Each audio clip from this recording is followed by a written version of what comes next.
warahmatullahi wabarakatuh. Selamat pagi semuanya. Pagi. Gimana kabarnya? Baik? Baik, alhamdulillah. Sebelum pelajaran dimulai, Ibu absen dulu ya. Ini langsung aja. Yang nggak berangkat siapa? Atau berangkat semua? Berangkat semua.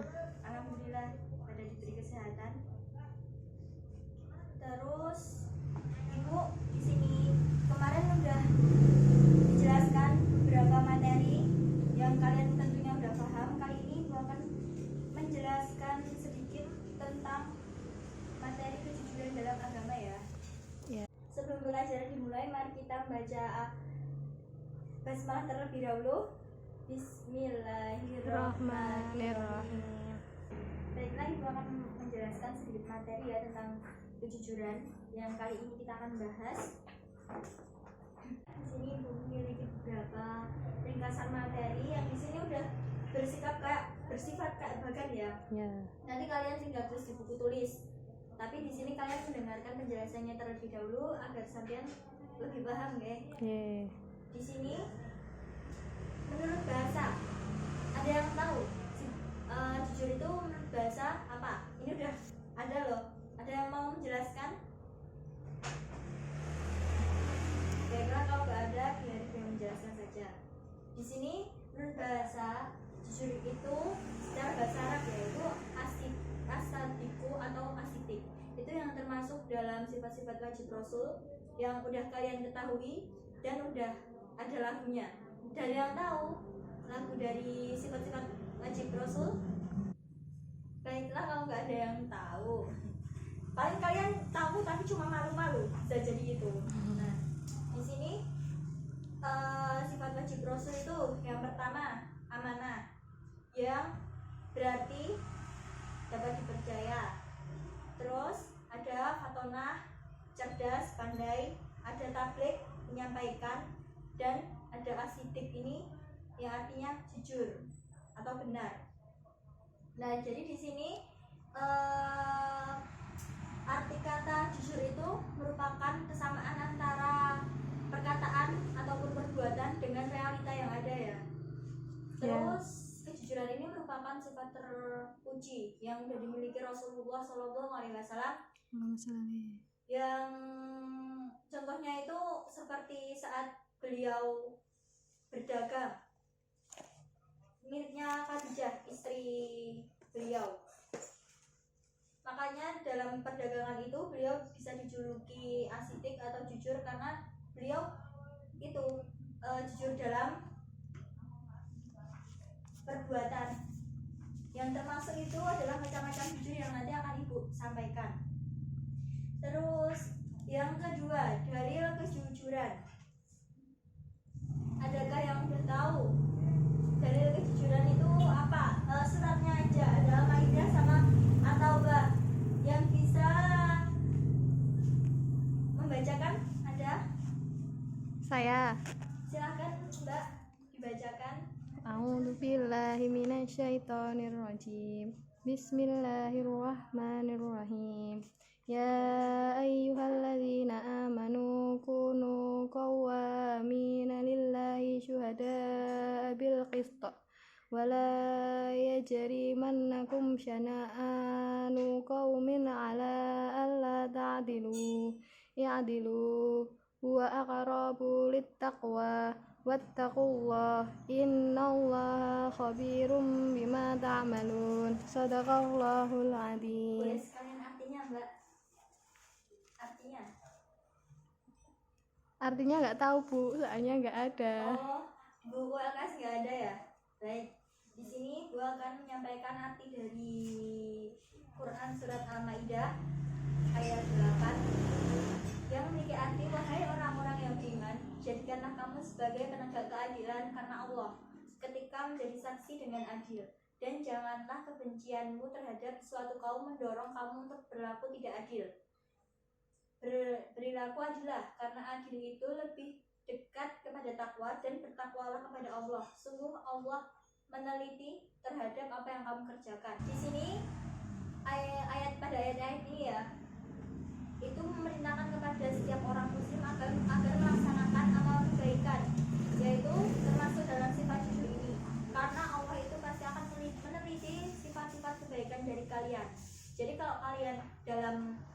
kehidupan sehari-hari kalian melakukan sikap-sikap yang baik seperti jujur, itu pasti Allah tahu, karena di pundak kanan kita ada malaikat roket, terus di pundak kiri kita ada malaikat atid yang mencatat amal baik dan buruk kita.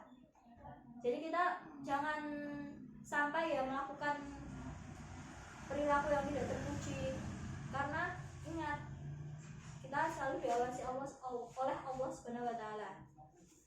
Terus yang kedua di sini adalah Quran surat At-Taubah ayat 119 yang berbunyi, ya ayyuhalladzina amanu taqullaha kanu ma'as-shadiqin, yang memiliki arti, wahai orang-orang yang beriman, bertakwalah kepada Allah, karena Allah senantiasa bersama kamu dengan kamu orang-orang yang benar. Di ayat ini sama ya kayak tadi, karena ini kan merupakan berkesinambungan ya. Dalam ayat-ayat Al-Quran ini yang membahas tentang kejujuran itu pasti banyak sekali. Di sini Allah menyerukan kepada umatnya untuk beriman kepada Allah dan Rasulnya. Mereka diharapkan tetap dalam ketakwaan serta mengharapkan keridhoannya. Jadi kita kalau berbuat baik, berbuat apapun kebaikan itu, termasuk berbuat jujur, itu semata-mata hanya karena ingin ridho Allah itu. Terus yang ketiga, macam-macam jujur. Ada yang sudah tahu macam-macam jujur itu ada apa aja? Tidak. Di sini ada 3 macam jujur. Yang pertama, jujur dalam niat atau kehendak. Yang kedua, jujur dalam perkataan. Dan yang ketiga, jujur dalam perbuatan. Yang pertama dulu Ibu akan menjelaskan pengertian jujur dalam niat atau kehendak. Ini merupakan dorongan bagi seseorang dalam segala tindakannya semata-mata karena Allah. Yang sudah disampaikan tadi termasuk ke dalam surat atau itu tadi ya. Yang kedua, jujur dalam perkataan atau lisan. Yang ini merupakan kesesuaian berita yang diterima dengan realita yang ada. Contohnya, kalian dapat berita A, disuruh menyampaikannya ke orang A. Nah, jadi kalian tuh harus menyampaikan berita A tersebut dengan sesuai apa yang diperintahkan oleh orang yang menyuruh kalian. Terus yang ketiga, jujur dalam perbuatan atau amalia. Di sini merupakan jujur perbuatan dan amalia merupakan drama dengan sungguh-sungguh tanpa menunjukkan sesuatu untuk menjadikan tabiat bagi dirinya. Terus yang keempat, contoh sikap jujur. Ini contohnya sikap jujur menyeluruh ya. Ini kan ada yang pembagian. Terus ini yang di sini secara menyeluruh. Yang pertama adalah bersikap apa adanya. Yang bersikap apa adanya itu ya, kita tuh dalam berkehidupan janganlah adalah yang dibuat-buat.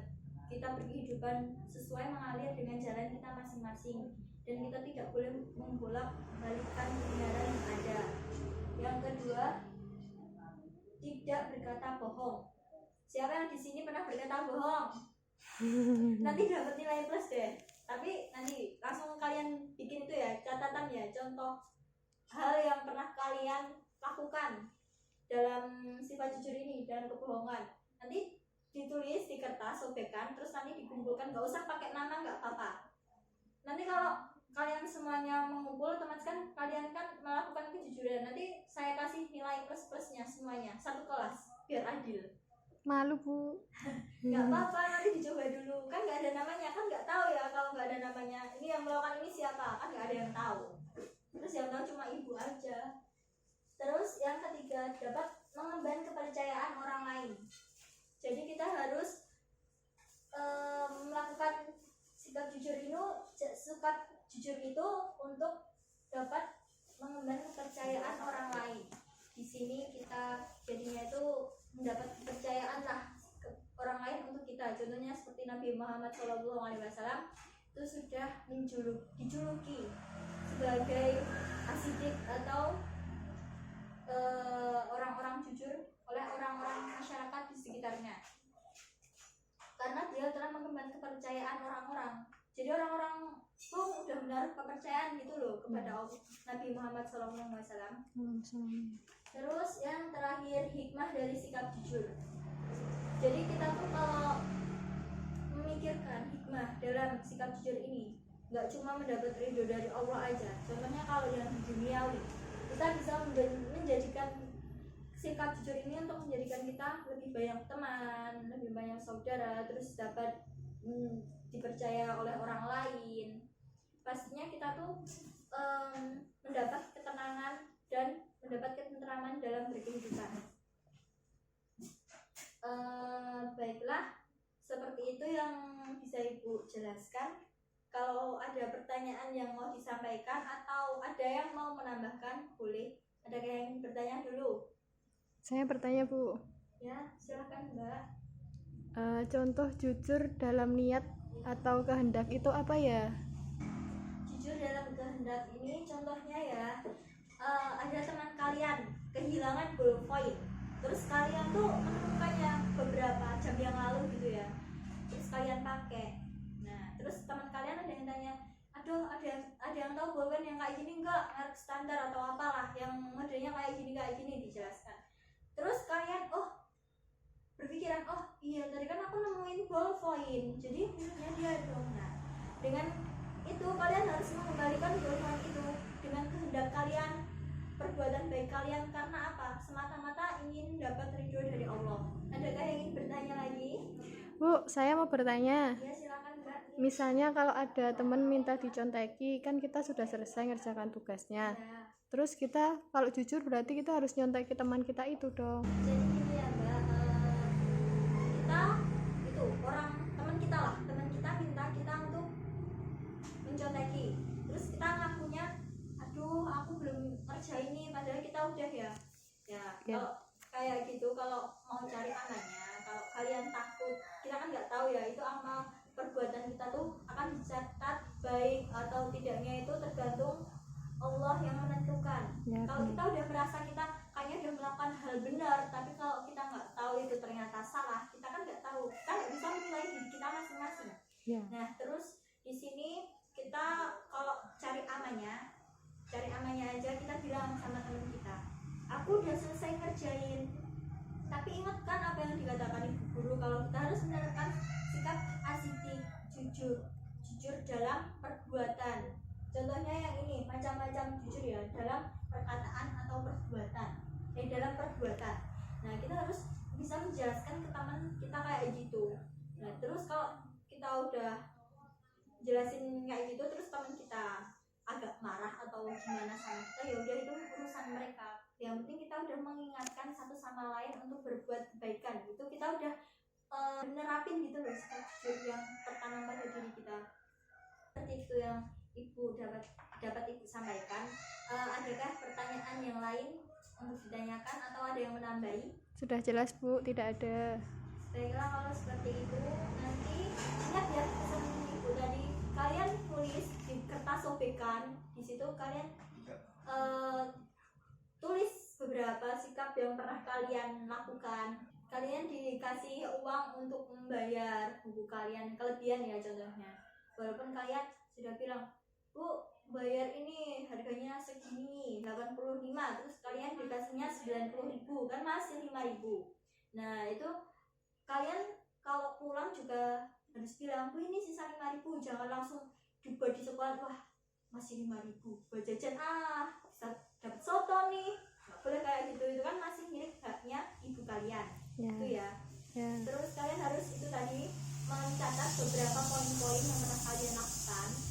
Terus di sini ada tugas uji kompetensi 4 di halaman 39. Nanti kalian bisa mengerjakannya sampai yang C ya, yang poin C ya. Begitulah yang dapat Ibu sampaikan pada hari ini. Kurang lebihnya terima kasih atas perhatian kalian. Nanti kalau kalian ada yang kurang jelas atau gimana, bisa menemui di kantor. Sekian dari Ibu. Kita ucapkan hamdalah bersama-sama terlebih dahulu ya. Alhamdulillahirrahmanirrahim. Sekian yang dapat Ibu sampaikan. Wassalamualaikum warahmatullahi wabarakatuh. Waalaikumsalam warahmatullahi wabarakatuh.